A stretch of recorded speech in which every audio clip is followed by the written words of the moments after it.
Hello, everyone. Welcome to Nails and Beauty Talk. I am your host, Asia the Bird. Today, I have a very special guest with me today. She is a nail artist from Chicago. Please welcome AstroWifey. Hello, AstroWifey. Welcome Hi. to the show. Thank you for having me. I'm so excited to be here today. Yes, glad to have you. So, I definitely want to go ahead and get started by asking where you're originally from and tell us about your upbringing. Sure. I'm from Chicago. I'm born and raised here. I'm second generation Chicagoan, so we have some Mhm. roots here. I grew up on the north side of Chicago, and I love it here. I can't imagine being anywhere else. It's definitely a city that I want to stick through the good and the bad, Mhm. and this is my home. That's awesome. But I definitely want to get into like what are like your earliest memories about beauty and nails? Like what's like your earliest memories about that? Sure. So I think I always remember my mother always being really into her nails. I actually Mhm. realized it later in life once I already started doing nails that I thought about where my love was coming from, like why is nails so important? Right. And I remember that my mother always had like this nail kit in our bathroom closet. So she would Right. pick up how to do her own acrylic nails. And sometimes she would even do, like, I always noticed her toes always done. And now Right. as an adult, I don't know, I just can't see my toes bare. Like, they always have to have something on my toes. Even if my fingers aren't done, my toes have to be done. And I definitely attribute Right. that to my mom. And I had aunts and people in my family that always had really long, fun acrylics, fun colors. My grandmother on my father's side, she's a Puerto Rican woman that had the best nails, always had Mhm. rings on every finger. And I feel like I just sort of took those styles that I seen. I think it just Mhm. showed me strength and beauty and self-care, and I just ran with it. Yeah, that's really, really cool. But I definitely want to get into just in regards to the nail scene in Chicago. Now, how big is the nail scene in Chicago specifically? I think it's gotten really big over the last couple years. Mhm. I would say probably in the last 5 years, I've noticed such a big shift in nails here in Chicago. It started with two that I sort of knew that were using socials. I mean, there's been a nail scene in Chicago as long Mhm. as we could ever remember. But Right. you'd have to sort of know those little hidden gems and know where those places were. And now that we have the strength of social media, we can share online our work. And I would say in the beginning stages of internet and socials, it Right. was really only myself and Spifster that were here. Shout out Spifster. I love her. She's amazing. We're great friends. And over the years, we've added a few more people. So I started noticing like the Gigi Jiggles, and we became friends. Mhm. And so we started building this little nail community in Chicago, and it's always been really loving and supportive. We work Mhm. together, bring each other on projects, give each other referrals. Wow. And now I wish I could say I knew every nail artist in Chicago. Every other day, I find myself online finding a new person who's super talented that I'm always shocked. How did I not know this existed here? So Mhm. I think in general, the industry has just sort of blown up and it's become so much bigger than what it once was, especially using social media to connect Mhm. us all. And Right. it's just been an amazing thing to watch and see Mhm. flourish. I definitely want to get into in regards to you having your own nail business. So, what has been your experience and the journey so far with having your own nail business and establishing your own nail business? It's been an interesting ride. I feel like some of the things I did in the beginning to help myself grow was I sort of didn't say no to a lot. I would take on a lot of projects if I didn't know how to do something. I would Mhm. just open myself up to it and give it a try. And I think I've been fearless in that way, and it's helped me Mhm. grow exponentially as an artist, as a human being, really just learning to broaden my world more than I knew. My Mhm. world was, growing up on my little block in the north side of Chicago. I didn't really know a lot about that. And as I've learned more about culture and artists and things happening around the city, Right. taking on new jobs, learning Mhm. about what those positions entail, what those look like, I Mhm. feel like it's really helped me take off. And that's just really helped me kind of roll with the punches and see what I like and what I don't like. So now Mhm. I'm in a position, being in the industry for so long, to be able to Mhm. say yes and no to certain projects and have that, luxury and gift of that.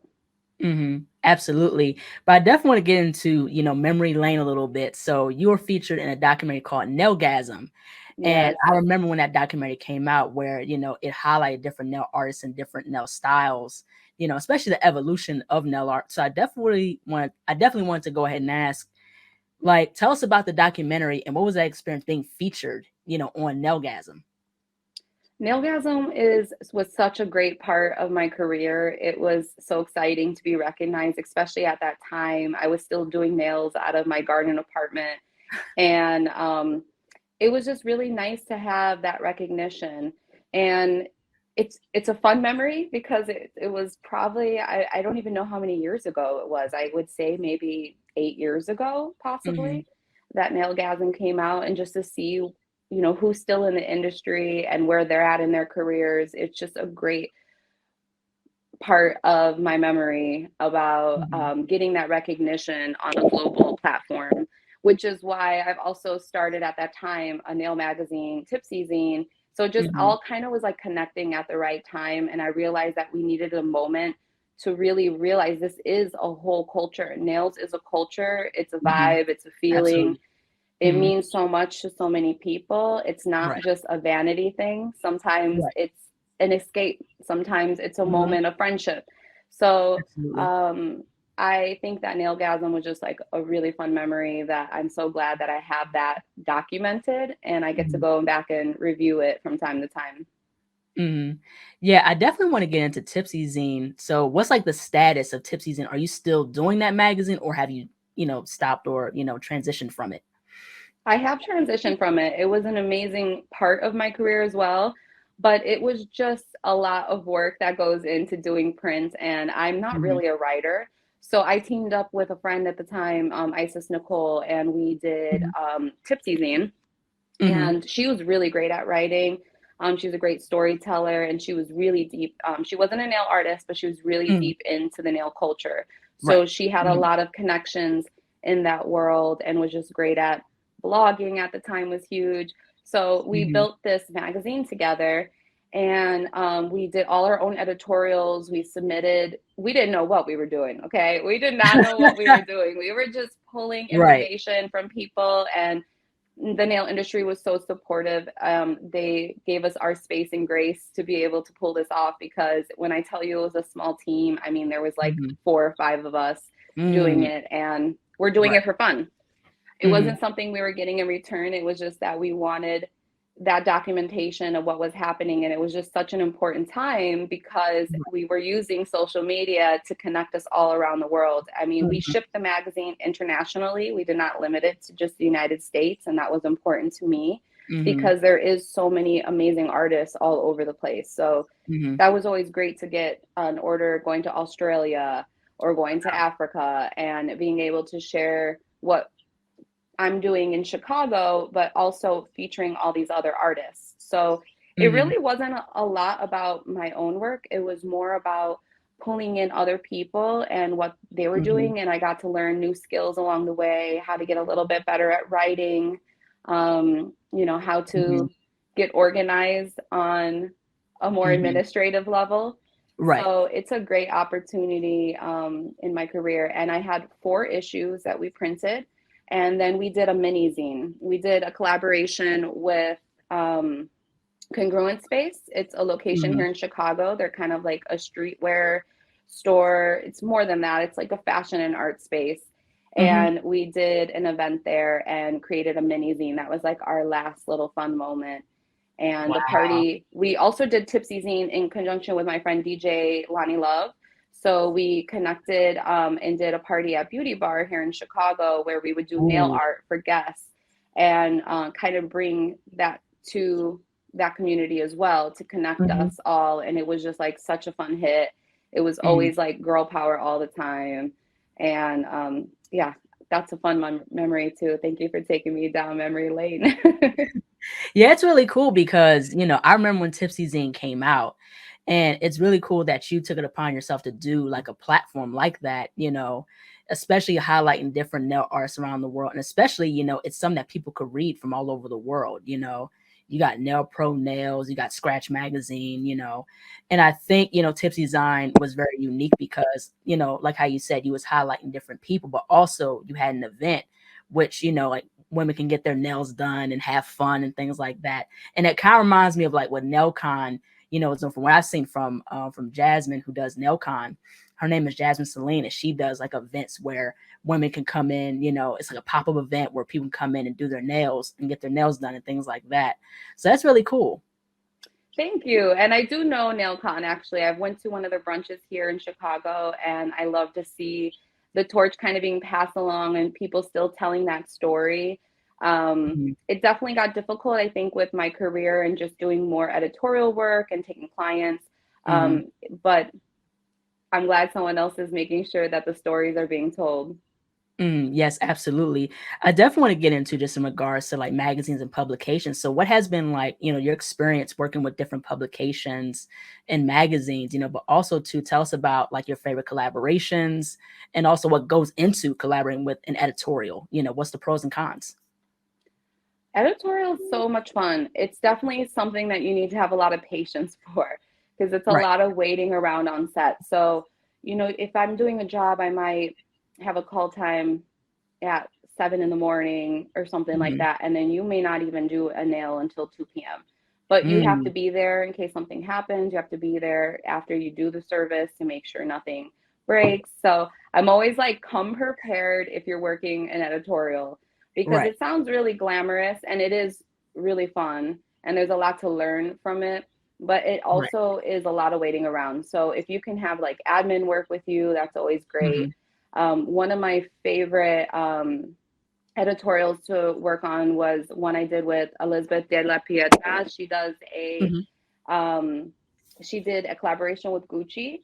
And it was during All-Star Weekend, and we did these like crazy wild nails. I mean, like they were curved, long, just exactly the dreams that I've always had. I wanted to do these nails that were, when you see like Ripley's Believe It or Not, and the people have like the nails like curled and all that, I wanted to do those nails. I've always wanted to do something crazy on those kind of nails.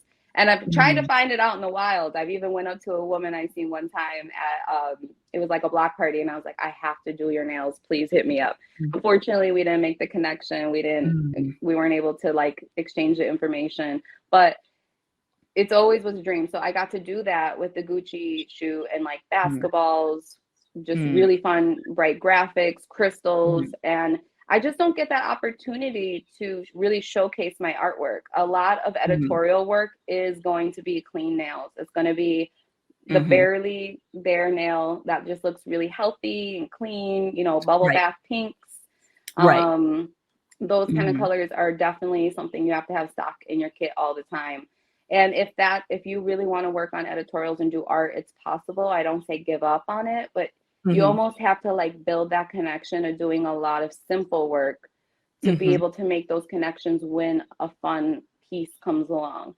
So the paychecks are nice, and that's a plus, especially commercial work. So if you're doing anything with major brands, you're going to find yourself getting paid in a better way than you do doing anything usually creative and really artistic, because editorial tends to pay a little less than commercial work.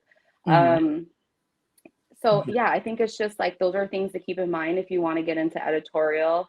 It is fun and glamorous, but there is a lot of waiting around. It's hard work. When you do have to work, you're doing it fast. You don't have a lot of time to make sure that it's the perfection that you want it to be. So you have to get it as close to as possible, and then trust the process that on camera it's going to look great. So those are sort of some of my thoughts on editorial. I don't know if it's for everyone. I definitely try to bring people in to help me on editorials when I need an assistant, and kind of feel them out and see what they feel about it, how they like it. Like one of my things that I noticed in my career, I don't love to only do celebrity work. I've been lucky that the celebrities that I've worked with have been amazing people, but that's a lot of waiting around as well. And when you have clients that pay your bills, 9 to 5, you have to prioritize. You want to keep canceling them last minute to then accommodate someone who's only coming into town for a moment. So those are a lot of things that you have to weigh out. And I'm very open to still working celebrities. It's not a hard no for me, but it has to be the right person, and it has to be the right, working with my schedule. And I think these are all things that as you say yes to a lot of things, you notice what you want to Right. say no to, or what you want a better boundary with. So those are all like some of my takeaways for editorials. I definitely want to get into this very interesting question, because I've always been curious about this, and I think you covered this on Nailgasm. Is your name AstroWifey? So how did you get the name AstroWifey? I always kind of laugh at this story because I was so young when I came up with AstroWifey, and I was always running it past people to see what they thought. Like, did it feel right? And I just ran with it, and I came across Astronaut's Wife online somewhere. It was like, I think it was a person who was out of touch with reality, yet strangely attractive. And I think the implication was that the person's kind of got their head in the clouds, but I took it more as you are a dreamer. You're a dreamer, and I like strangely attractive. I like things that are a little bit different. I like things that are unique. And I think nail art represents that, something that's unique and expressive. It's not everyone feels comfortable with it. So I took those things and kind of fused it into AstroWifey. I knew I always wanted something empowering women. I always wanted women to be to the forefront. It's always been at the center of what I do. And now that I put AstroWifey together, to me, wifey represents someone who's not necessarily just a partner, but someone who is like a best friend, or someone who looks after you and takes care of you and uplifts their community. And that to me is who a wifey is. So it sort of worked out great, because AstroWifey, I think, is a very memorable name. People seem to remember it. They love to call me it. They love to call me AstroWifey. And I'm glad that people have a fun time with the name and enjoy it. Yeah, that's really cool, because it really sticks the more you hear it, and the more people say it, and the more you say it, because that's you, that's your brand, and that's like with me, Asia the Bird. So, my real name is Asia, but I love birds. You know what I mean? So that's how I came with Asia the Bird. So that's why I've always said it in my podcast of how I introduce myself. So over time, it sticks. Yes, it does stick. And it worked in multiple ways, because my name is Ashley Crowe, Ash Crowe, and Astro. They sound so close. So it just sort of morphed into my name. Everyone calls me both things, Astro, AstroWifey, Ash. I'm like cool with it all. Sometimes people are like, should I call you Astro? Should I call you AstroWifey? I'm like, do what feels good. I love it all. It's all my names. I represent them all, and I'm proud of them all. So anything that feels comfortable, love it. Yeah, absolutely. I definitely want to get into in regards to you being a part of the 2023 Jordan Women's Collective, because a colleague of mine, Chelsea B, who's a phenomenal crochet designer, is a part of this collective along with you. So like, just tell us about, the opportunity, how that opportunity came about.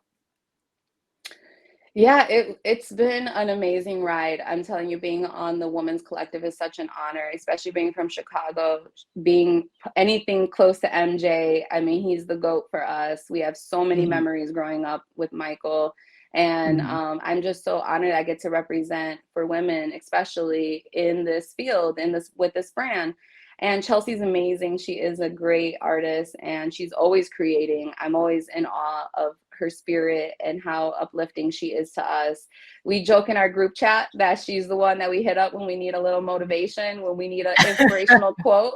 She's always right there, ready with a good quote, and uplifts us. And I love that I get to share this space with her. I got this opportunity, I think, honestly, just being in Chicago for so long. I think so many people were seeing my nail art around and commenting on the nails that they would see, and my name just kept coming up. And I was even doing a collective member from last year's nails consistently, my friend, the Stitch God.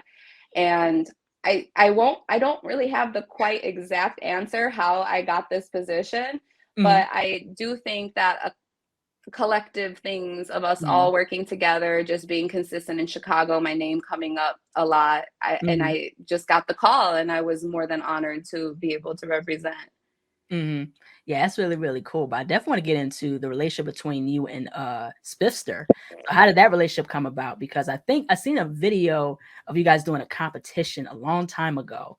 It was you Oh and her yeah. together. I forgot what it was. But I just want you to, talk about, you and Spifster and how that relationship came about. That's so funny. I don't remember competition, but maybe there was. We've done so many things along the years that, sometimes you forget a moment and then you see a photo and you're like, oh yeah, we did do that.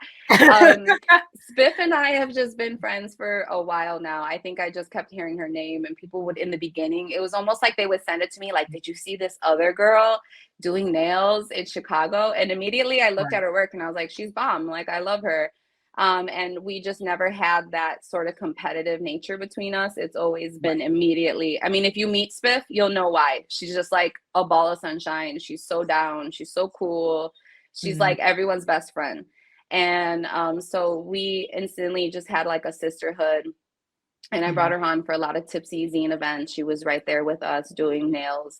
And we've, again, shared referrals, things like that, helped us on different things. So I think the internet, I mean, honestly, Yeah. it keeps coming back to social media. And I think Right. sometimes social, even though it can be something you have to be careful for, there's a lot Hmm. of competitive spirit or people who feel pressured because we're only getting highlight reels on Instagram.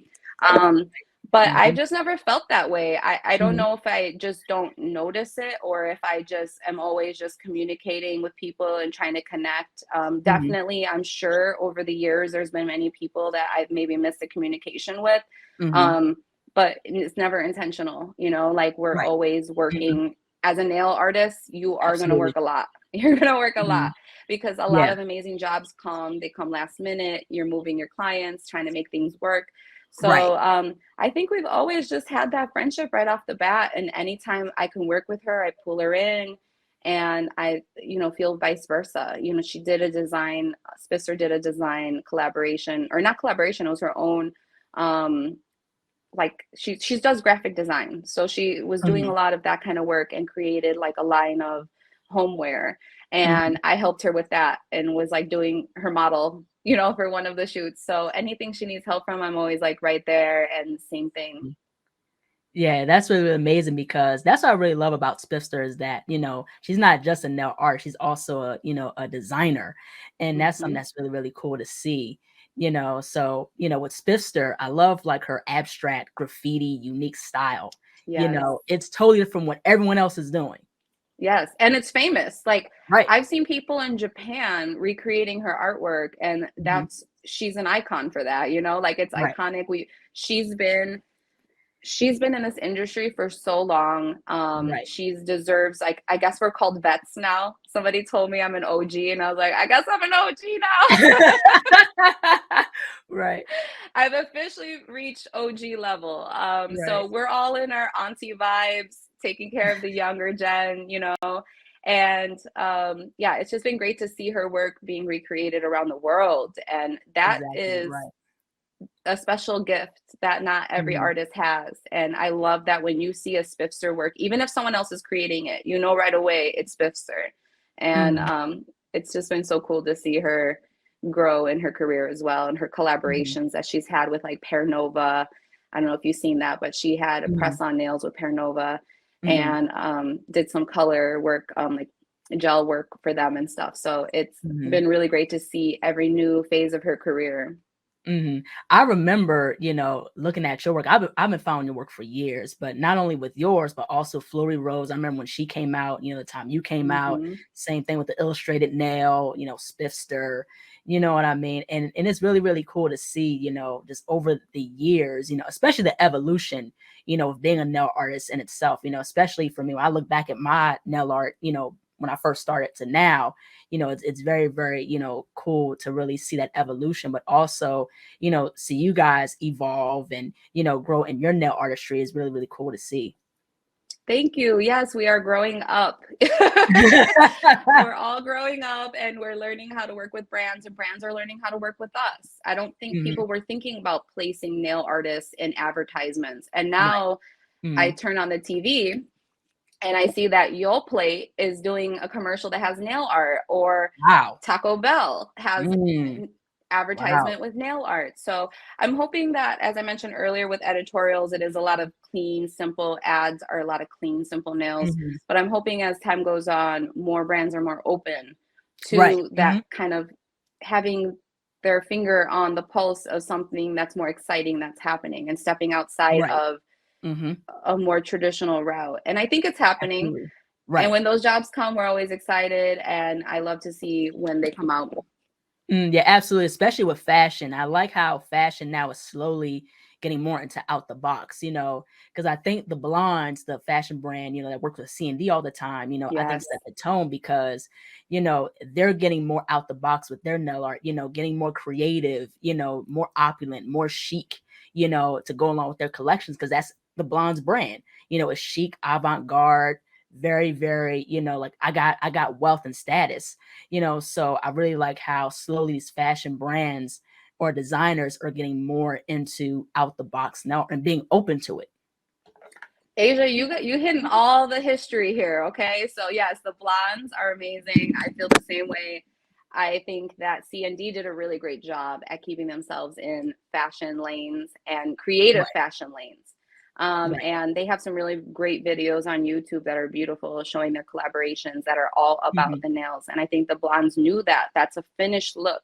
And that's why when you see in pop stars and people, it's from a head to toe look. You have Right. nails, Mhm. you have everything is a detail. And Mhm. it feels great when it feels authentic to the Right. person, Mhm. when someone Absolutely. who enjoys this aligns with it as well. So Mhm. yeah, love the Blondes. Yes, absolutely. I definitely want to get into in regards for nail art and nail services. What products would you consider to be like your favorite nail products, and what products would you recommend for beginner nail artists? Man, the industry has changed so much, you guys, since I started. I've been in nails now for, I think it's been 16 years. Wow. And when I started, we didn't even have gel yet. I mean, we were doing acrylic nails with acrylic paint on top Yeah, and acrylic paint. sealing them in, hoping Mhm. to God that they will stay and not Yeah, chip. and they don't crack. So yes, and then we got the nail Yeah, the crackle crackle thing. polish.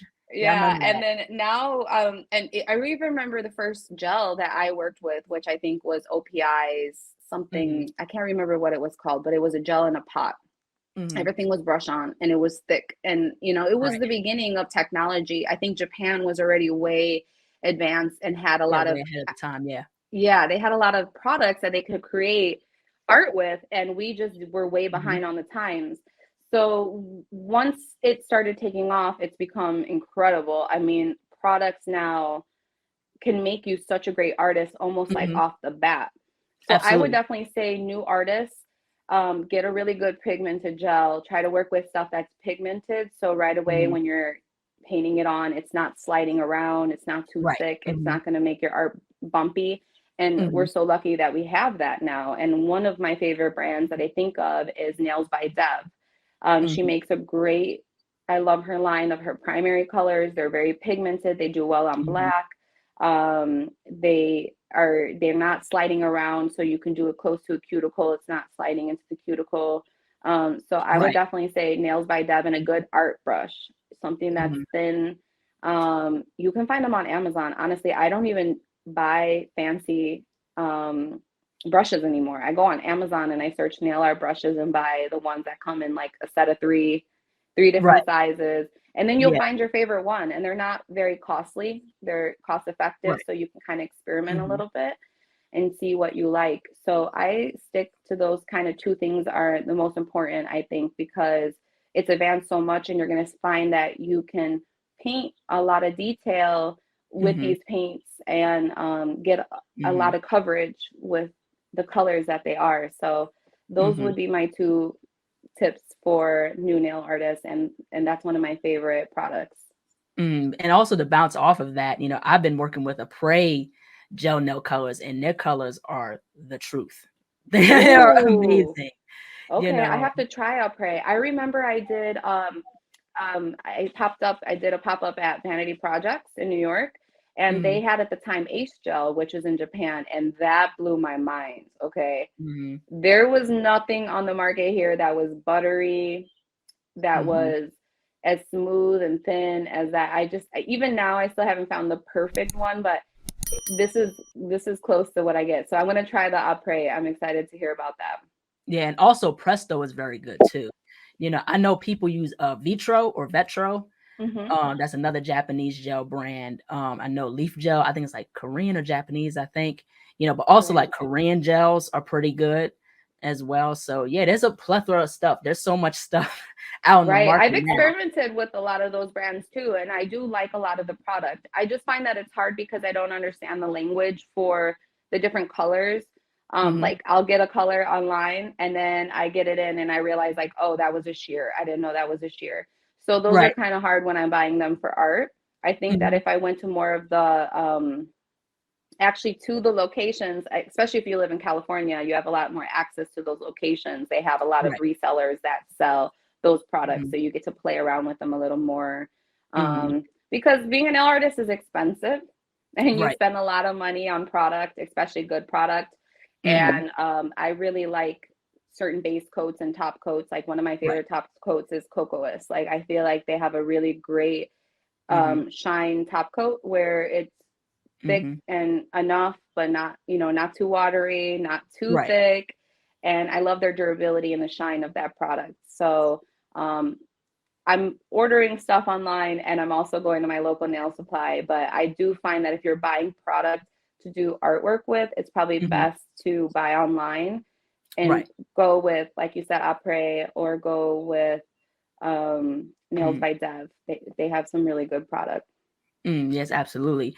But I definitely want to get into just in regards to the nail industry, because I know we just touched on it a little earlier, how the nail industry has grown from how it was 10 to 15 years ago. And, there's so many products out, and there's a lot of talks in regards to, a nail artist understanding worth and value, especially pricing nail services, especially also to press-ons. And press-ons have been big, because of the pandemic. And so I definitely want to get into just in regards to years of being in, the nail industry, being an OG in the game. I definitely want to go ahead and ask, like, how important is it for nail artists and nail techs to understand their worth and their value within the services that they provide? But also, what is your take on nail education and how it could be improved as well? Great question. Sorry, I'm having problems with my headphones here. Let me get these in tight. Okay, great question. I think that nail education is so important. You always have to keep learning in any lane that you do. Nails regardless.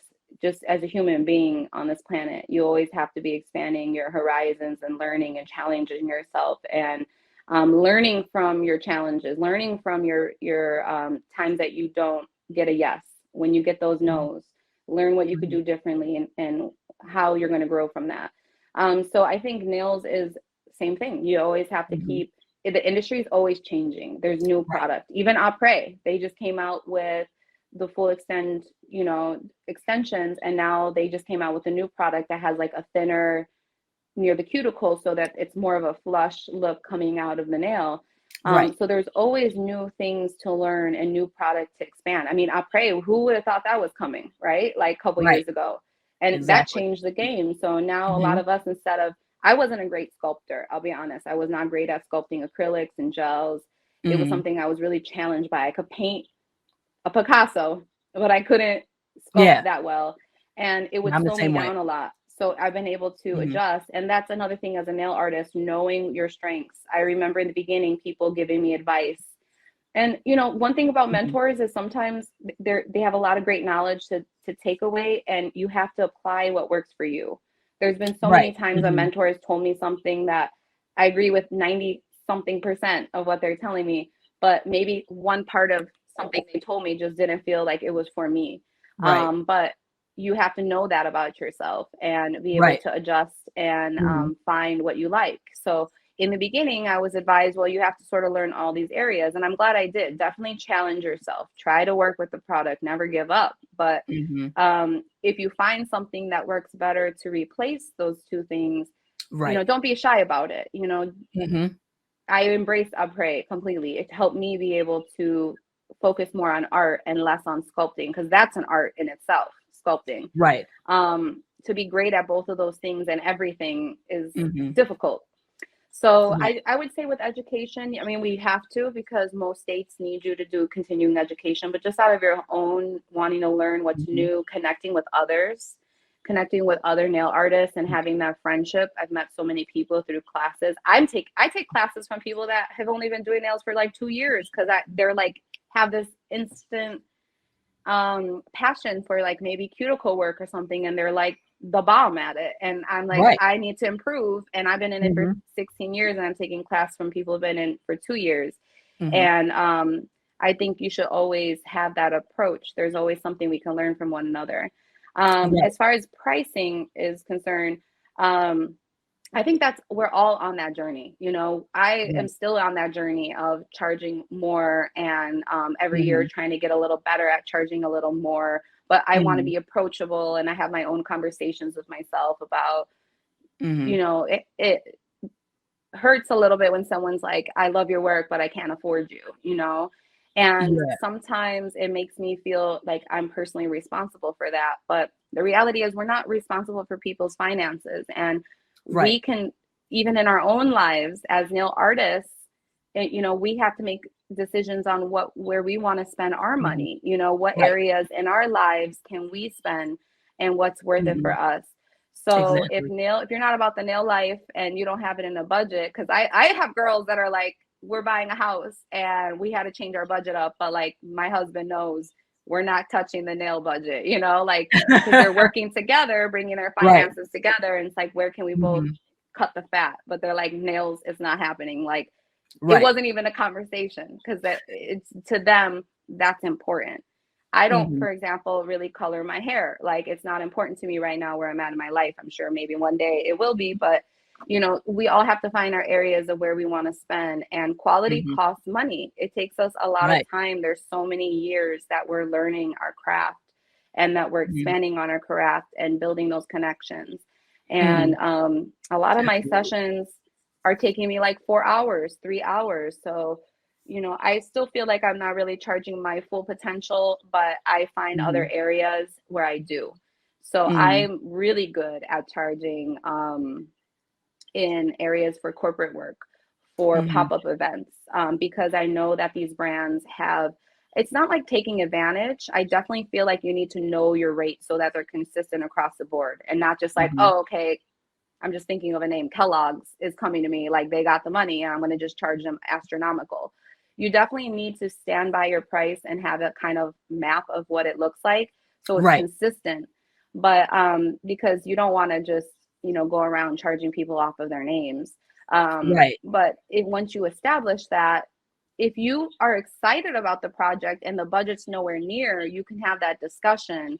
But I think I've gone past the place of working for exposure, Mhm. and lower rates. Like, even when it sounds like a really great fun opportunity, it has Mhm. to be something impactful, not just like, oh, this Right. is a hype thing, but more, this is an Mhm. impactful thing because I'm doing this for young girls, or I'm doing this Absolutely. for a brand that I believe in Right. outside. Because the Mhm. reality is, at the end of the day, when we start making exceptions for these brands that have CEOs and things that are making millions of dollars a year, there's Mhm. no reason why they can't charge you, they can't pay you your fee for these services that are not crazy. And Mhm. another way that I would suggest to come up with your rates is to do sort of research, Mhm. look into your community and look into other cities. What are they charging? What are someone on your caliber charging? Ask them questions, like, I'm never shy. I reach out all the time to take phone calls to ask someone a question about, hey, I've been thinking about my rates lately for editorials, or I've been thinking about Mhm. rates for commercial work. Like, what are your thoughts? Like, how much are you charging if they only want you to come for 2 hours versus the whole day? Right. Because we have to think about our impact. Like, if they're using our Mhm. artwork and it's going on a TV show and it's blowing up, like, I would say like Mhm. Euphoria, because that's known for its nails. You Right. you have to think about your impact beyond just the hour of the time or two that you're charging. So of course we don't charge the same rate that we're charging a private appointment who's Mhm. walking around, streets of Chicago, versus someone who's using your artwork to create their artwork. So Right. Mhm. that's something to keep in mind, and definitely do some research. Mhm. Um, people in the area. And I think a lot of people are a lot more transparent now. Like Top Right. Knot Nails, I've seen really transparent online. The girls in Portland are really transparent about what's Mhm. happening with nails and what they're charging and how long it took. I like that Mhm. too. Right. When they're showing like the whole, you know, this is the nail and this took me 3 hours or this took me 2 hours and it cost this much. And I Mhm. definitely think if you're a new tech coming in, you got to consider your skill level. But Right. once you put in years and you put in time, you know, you deserve to make those rates. We deserve to live in this world with the inflation's costs going up, all of our supplies, Mhm. every industry has been impacted. Even if we want Right. to ship something in a box, that box Mhm. has probably gone up in price. So Absolutely. I think that you have to think about all those things when coming up with your prices, and don't just get stuck there. Try to keep yourself on a schedule, like once a year, check back in. I like to Mhm. do it near my birthday because I can remember it's my birthday. I'm rewarding Mhm. myself instead of doing it at the end of the year for me, Right. because at the end of the year, everyone's coming out of the holidays and Christmas and they're Mhm. broke. We're all struggling Absolutely. a little. And it hurts a little more to be like, and on top of that, I'm about to raise your prices. So for Right. me, my birthday is in July. It's kind of like it's summertime, you know, it's a good place to then be like, okay, it's my birthday. How am I going to reward myself? Mhm. And that's how I treat it. It's I look at my rates and how can I make a little more money in different Mhm. areas. Now, where do you see yourself in the nail business in 10 years? In 10 years, I hope I'm educating. I really liked educating. I did a little bit of that when Eza Nails was here in Chicago. They were a Mhm. salon that they were on a subscription for working women, and they were located in those areas, like downtown areas here in Chicago.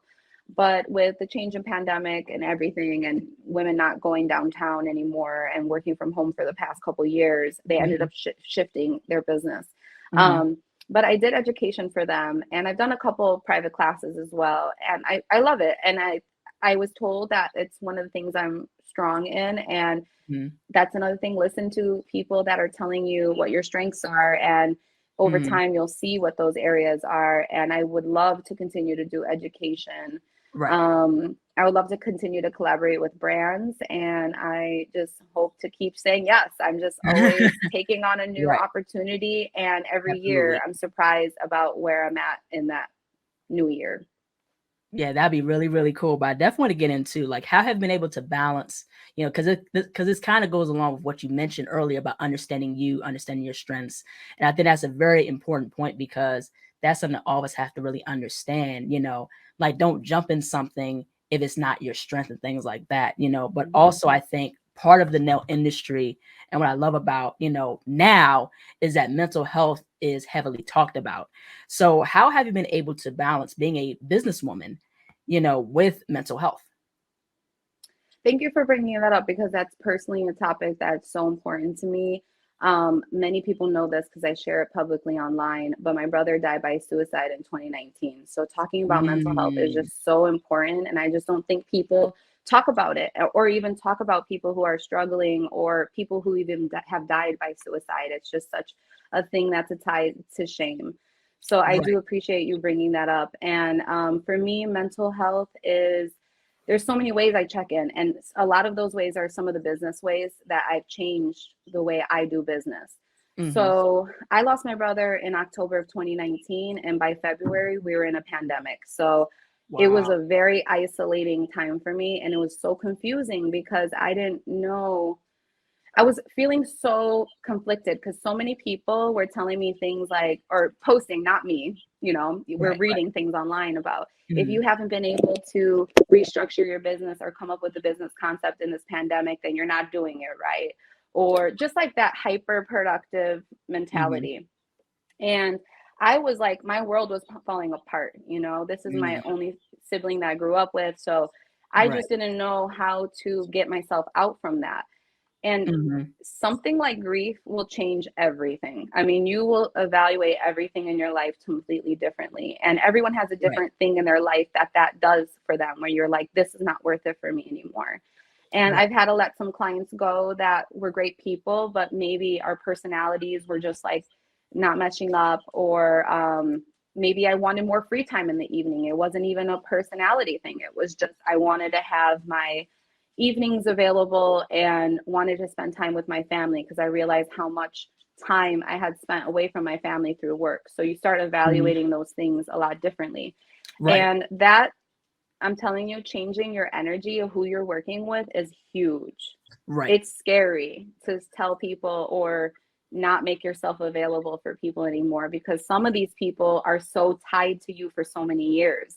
Some of Right. these people have been there for me through some of my hardships growing up so young doing nails. I mean, I was doing it like out of high school at 17. And now I'm at the time of losing my brother was a 30-year-old woman. So you feel attached to these people and it Right. feels personal. But sometimes it's not personal about them. It's about you. You just need to have that energy and that space clear out of your life, you know? And Right. I think that was huge for my mental health because I kind of had no other option. I had to find a way to make my life feel more rich and worth it.